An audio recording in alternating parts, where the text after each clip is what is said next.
Arya जाधवची love story संपूर्ण महाराष्ट्रासमोर आलीच कशी आणि आजच्या एपिसोडमध्ये जे काय घडलंय ना, नेमकं कसं काय सगळ्यांना समजलं की बाई हिला काहीतरी आहे हिच्या मनामध्ये, त्याचबद्दल आपण बोलणार आहोत. कारण की सुरुवातीला एपिसोडमध्ये आपल्याला एक गोष्ट बघायला मिळाली की जो हा अंकिताचा किंवा हा दुसरा ग्रुप आहे ना, तो तिकडे मस्तपैकी बाल्कनीमध्ये गार्डन मध्ये बसलेला असतो आणि गार्डन मध्ये बसून ते शांत चित्ताने तिकडे तिला एक प्रश्न विचारतात आर्याला की बाई तू वैभवचं अरबासोबत तुमचं सगळ्यांचं भांडण झालेलं आहे, मग तू त्याच्याकडे बघून हसतेस कशाला, हसतेस तर हसतेस, पण ते अशी केस उडवायची काय गरज होती. तर ती आर्या तिकडे खूपच जास्त भडकते, यार तू असं कसं काय बोलते, हे काय बोलते, तो माझ्याकडे बघून हसतो, मी त्याकडे बघून नाही हसत, तो हसल्यावर मी हसते, या संपूर्ण गोष्टी तिकडे बोलायचा प्रयत्न करतो. नेमकाच तिकडून अरबाज नाही आपला वैभव बाहेर येतो आणि वैभव तिकडे जातो. त्या वैभवला हे प्रश्न विचारतात की तू ह्याच्याकडे बघून हसतोस का रे.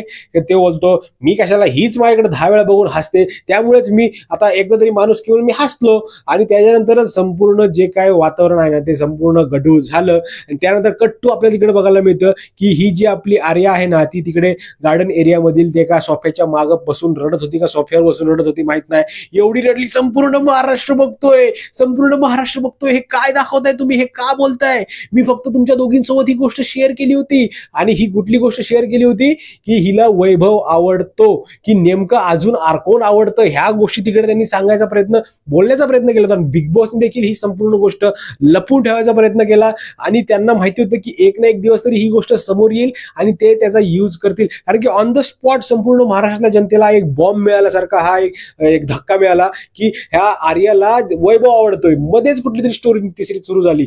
तर त्यानंतर या संपूर्ण गोष्टी घडल्या. त्याला ती योगिता आहे ती स्पष्टपणे तिला समजत असते की अगं तू आम्हाला सगळ्या गोष्टी सांगितल्यास पण आम्ही कोणाला काही सांगितलं नव्हतं. तुला अंकिताने एक नॉर्मल प्रश्न विचारला होता, त्याच्यावर तू नॉर्मल उत्तर दिलं असंच ना तर मिटलं होतं ही गोष्ट. संपूर्ण महाराष्ट्राला काय, घरात देखील कोणाला काय कळालं नसतं, फक्त आमच्या दोघींपर्यंत ही गोष्ट राहिली असती. पण नाही, तू त्याचा बोबाटा केलास आणि ज्या पद्धतीने रडत बसलीस ना ते खूप चुकीचं आहे. या सगळ्या गोष्टी ती योगिता तिला बोलते आणि मी खरंच सहमत करतो त्या योगिताला की जर हिने अशी आजची रिॲक्शन दिली नसती ना तर ही वेळ आलीच नसती. पुन्हा ह्या अरबाजला आणि वैभवला ती घेऊन ही जी आपली आर्या आहे ती बसते तिकडे आणि गप्पा मारत बसते. पुन्हा सांगते तिला की हे बघ वैभव, सर्वात पहिले मला तू अट्रॅक्ट झाला, तुझी बॉडी वगैरे असं तसं, कुठेतरी एका मोठ्या हिरोचं नाव घेतलं की तो देखील त्याकडे बघून मला वाटतं की यार हा मी त्याकडे अट्रॅक्ट होते, तसंच मी तुझ्याकडे अट्रॅक्ट झाली तुझी बॉडी वगैरे बघून. त्यात असं काही समजू नको की मला तू आवडतोस. तर या संपूर्ण गोष्टी अशा प्रकारे तिकडे बोलायचा प्रयत्न करते. तिकडे मध्येच ती जान्हवी जी आहे ना ती टाना उड्या मारायला लागते आणि बोलायला लागते, अरे काय हे, निकीला बोलते बरं का, अरे काय हे कुठल्या प्रकारे, म्हणजे आपल्या त्यांच्यासोबत भांडण आणि हे तिकडे जाऊन बसतायत.